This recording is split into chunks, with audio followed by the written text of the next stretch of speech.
The champagne cork popped somewhere down the hall as I stood in my tiny Toronto apartment on Christmas Eve, watching my daughter Victoria examine the stack of overdue bills on my kitchen counter. She wore a coat that probably cost more than my monthly rent, her diamond earrings catching the light from my single working lamp. "Dad," she said, turning to face me with that practiced smile she used in her charity foundation videos. "I wanted to ask you something. How are you enjoying the lakefront condo Marcus arranged for you? The one in Muskoka?" I felt my coffee mug slip slightly in my grip. "The what?" "The condo," Marcus said. "He set it up for you 6 months ago. A beautiful place on Lake Rosso. He told me, you go there every weekend to relax. Get away from the city noise." Her voice was bright, expectant. I set down the mug carefully. "Victoria, sweetheart, I've never been to any condo. I haven't left Toronto in over a year."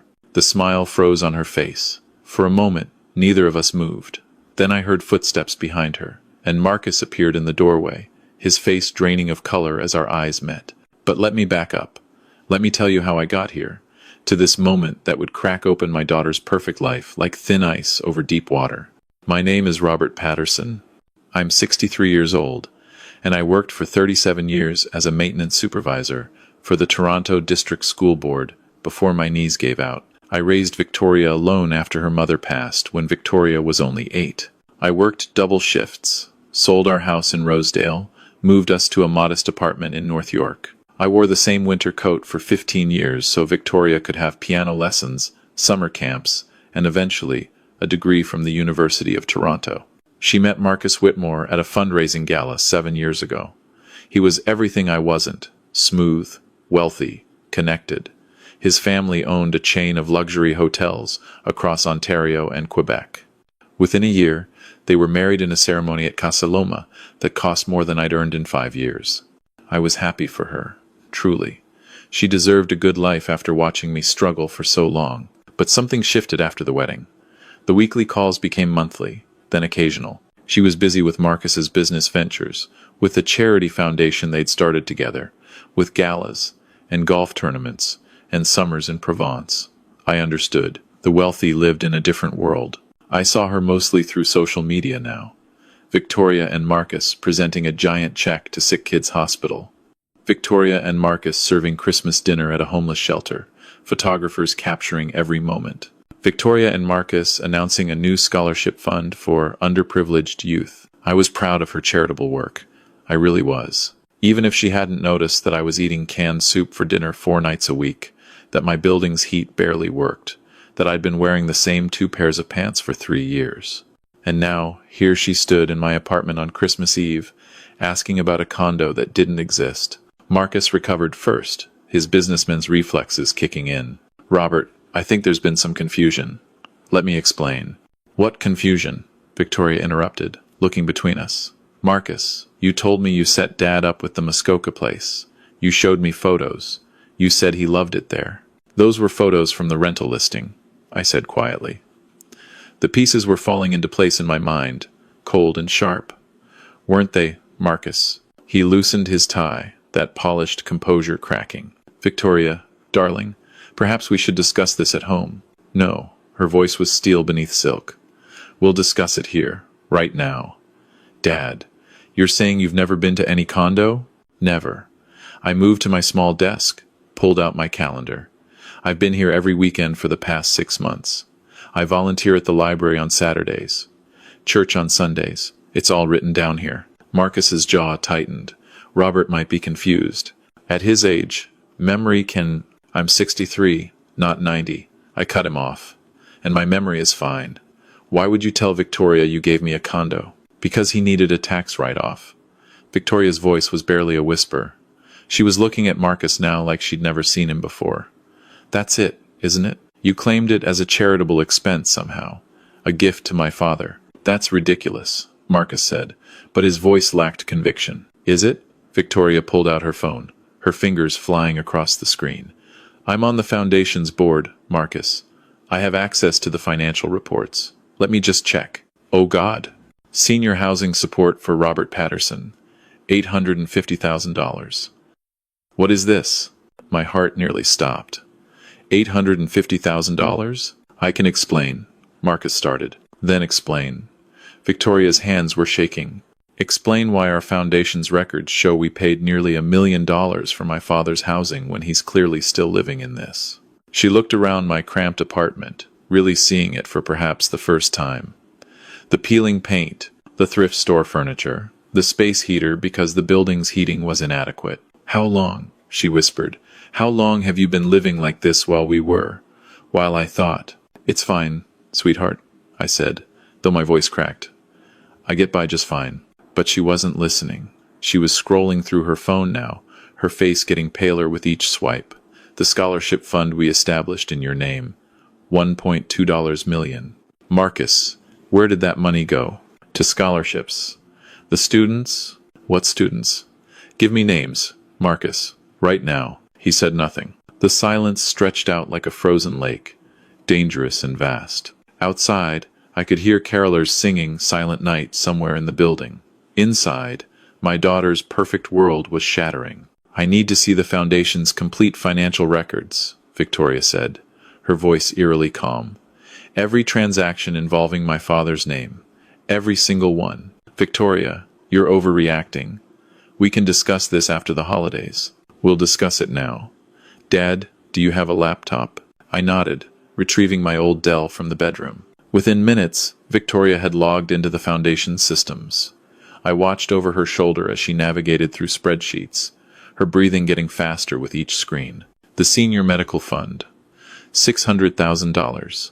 Specialized care for Robert Patterson. She looked at me. Dad, when was the last time you saw a doctor? My knees. About 4 months ago. The clinic near Young and Eglinton. The free clinic? I nodded. Her hands were shaking so badly now she could barely type. The Vehicle Accessibility Grant. $175,000 for a modified van for your mobility needs. She turned to me, tears in her eyes.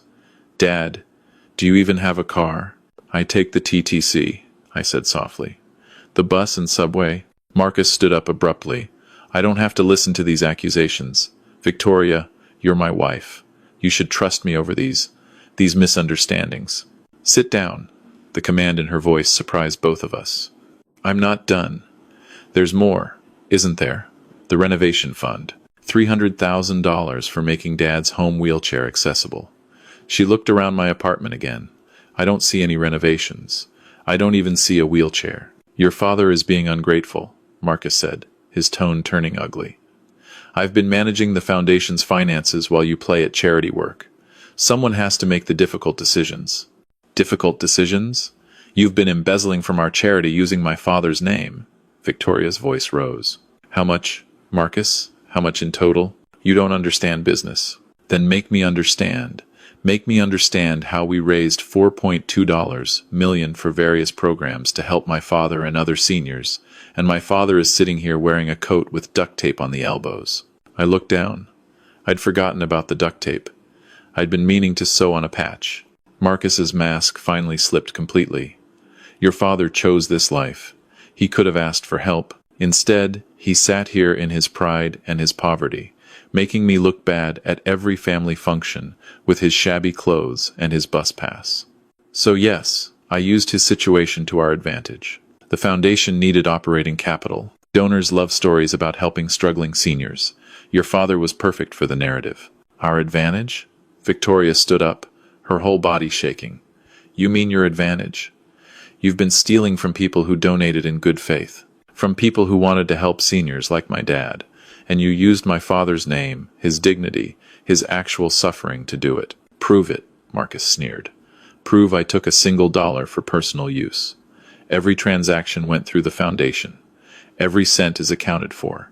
Then you won't mind when I call the Canada Revenue Agency tomorrow, Victoria said. Or the police. Or both. The color that had returned to Marcus's face drained away again. You wouldn't. Watch me. I'll also be calling our donors personally. Starting with the Richardsons. You remember them, don't you? The couple who lost their father to neglect in a care facility? The ones who donated $800,000 specifically for the senior housing program? I wonder how they'll feel knowing that money never helped a single senior get housing. Victoria, please, get out. Her voice was ice. Get out of my father's home. Actually, get out of my life. I'll have my lawyer contact you tomorrow. You're my wife. Not for long. Leave. Now. Marcus looked at me, then back at Victoria. For a moment, I thought he might argue more.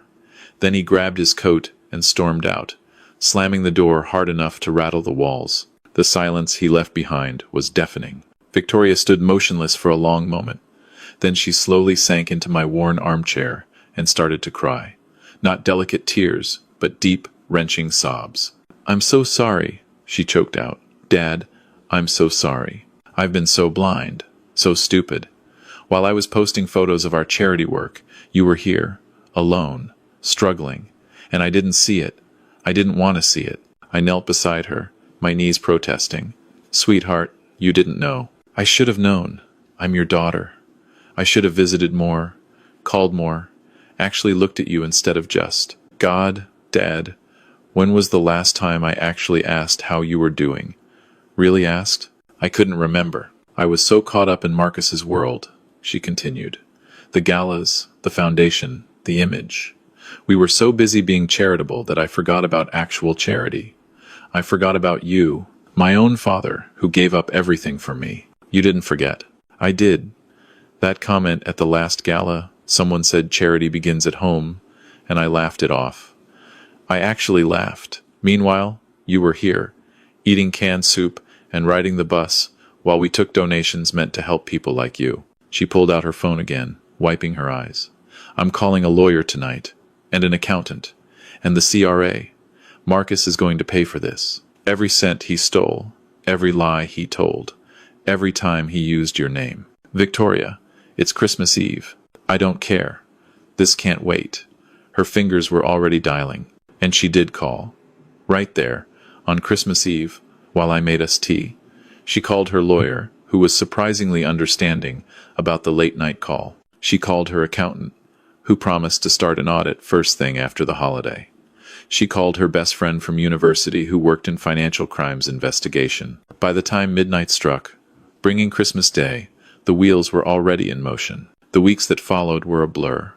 Victoria moved into a hotel, filing for divorce and separation of assets immediately. She hired forensic accountants who tore through the foundation's records like wolves through snow. What they found was worse than we'd imagined. Marcus hadn't just used my name. He'd created an entire network of fake beneficiaries, fictional seniors with fictional needs, all generating very real expense claims. The Muskoka Condo did exist, but Marcus had been using it as a personal vacation property while claiming it was for my use. The modified van had never been purchased. The money had gone into a private account. The scholarships had never been awarded. The medical fund had never helped anyone. In total, Marcus had embezzled over $3.8 million from the foundation over 4 years. Victoria was relentless. She contacted every donor personally, explaining what had happened and promising full transparency. She turned over all the evidence to the authorities. She testified before the foundation's board, recommending a complete restructuring and independent oversight. The story hit the news in February. Prominent Toronto charity scandal. Millions embezzled using false claims. Marcus's photo was everywhere. That polished smile, now looking sinister in the media coverage. The trial was in April, held in the downtown Toronto courthouse. I sat in the front row, Victoria beside me. She'd bought me a new coat, and I'd finally agreed to accept it, along with her insistence that I move into a better apartment. "Not charity," she'd said firmly. "Compensation. You were used without consent. That entitles you to damages." Marcus's lawyer tried to argue that the money had been legitimately spent on foundation operations, that the expenses were reasonable administrative costs. But the evidence was damning. The fake IDs he'd created, the forged documents, the offshore accounts. The paper trail was impeccable. When the judge asked if I wanted to make a victim impact statement, I surprised myself by standing up. "Your Honor," I began, my voice steady despite my nerves. "I'm not angry for myself. I've lived a simple life, and I was content with that. But I'm angry for the donors who gave their money in good faith. I'm angry for the real seniors who could have been helped with those millions. And I'm angry for my daughter, who built that foundation with genuine intentions, only to have it corrupted by someone she trusted." I looked at Marcus directly. "You didn't just steal money. You stole my daughter's dream of making a difference. You stole the dignity of every senior whose name you might have used. And you stole years I could have spent with Victoria, because she was too busy managing the mess you created to visit her old dad. The courtroom was silent. But here's what you didn't steal. You didn't steal my daughter's integrity. When she discovered the truth, she didn't protect you. She didn't protect her lifestyle or her social standing. She chose what was right over what was comfortable. That's how I raised her, and that's who she still is, despite your influence. I sat down. Victoria's hand found mine and squeezed tight. The judge sentenced Marcus to 8 years in federal prison for fraud, embezzlement, and theft over $5,000. The foundation was ordered to be dissolved, with all remaining legitimate assets distributed to accredited senior care organizations. Marcus was ordered to pay restitution of $3.8 million, though the recovered funds would likely be significantly less. As we left the courthouse, reporters swarmed us. Victoria stepped to the microphones, and I stood beside her. "I want to apologize," she said, her voice clear and strong. "To every donor, to every senior who needed help, to the community. I was the co-founder of that foundation, and I failed in my oversight. I was so focused on the work we were presenting to the world that I didn't see what was happening behind the scenes. I didn't even see what was happening in my own family." She turned to look at me. "My father spent his entire life sacrificing for me. He sold his home, worked himself to exhaustion, went without, all so I could have opportunities. And when I finally had the means to help him, I was too distracted by appearances and ambition to notice he needed help. That's on me. That's my failure, not just Marcus's crime." A reporter called out, "What will you do now?" Victoria smiled, though tears glittered in her eyes. "I'm going to spend time with my dad. Real time, not photo opportunities or publicity events. Just time. Getting to know him again. Making up for the years I lost to arrogance and blind trust." She turned to me. "If he'll have me, always," I said, and I meant it. That was 8 months ago. Victoria didn't start another foundation right away. Instead, she volunteered at the same library where I volunteered on Saturdays. We sorted books together, helped seniors with computer classes, organized reading programs for kids. She sold the Casa Loma-style house she'd shared with Marcus and bought a modest 2-bedroom condo near my new apartment. "Close enough to walk over for Sunday dinners," she said. "If you'll cook." I never learned, did I? You always did it for me. So I taught her. Every Sunday evening, she came over, and we cooked together. I taught her my mother's pierogies recipe, how to make proper tortilla, the way to season a roast just right. We talked while we cooked. Really talked. About her mother, about my years at the school board, about her regrets and hopes, and the business she was thinking of starting. Something smaller, more personal, more real. She started dating again in the fall, a teacher she met at the library. Daniel was kind, wore off-the-rack shirts, drove a Honda Civic. When she introduced us, I could see she was nervous about my approval. "He's wonderful," I told her honestly. "He looks at you like you're a person, not an accessory." Her eyes filled with tears. "I wasted so many years, Dad." "No," I corrected gently. "You learned. There's a difference." Last week, Victoria came to me with a proposal. She'd been contacted by several of the foundation's former donors who wanted to try again, wanted to create something new, something better. But they wanted her involved only if she could prove she'd learned from the disaster. "I told them I'd only do it if you were involved," she said. "Not as a figurehead, but as actual oversight. You'd review every expense, every claim, every decision. Would you consider it? I know it's a lot to ask after everything."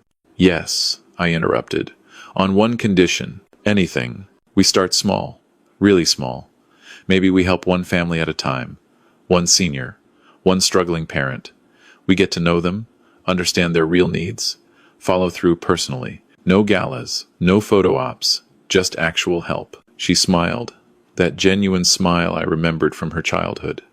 "That sounds perfect, Dad. And that's how we're rebuilding. Slowly, carefully, together. This Christmas Eve, Victoria will be here again. But this time, there will be no diamonds, no designer coat, no husband with secrets. There will be flour on the counter as we make cookies, carols playing on my old radio, and conversation about the family we're helping next month. A single mom in Scarborough who needs help with childcare so she can finish her nursing degree. The champagne will stay corked.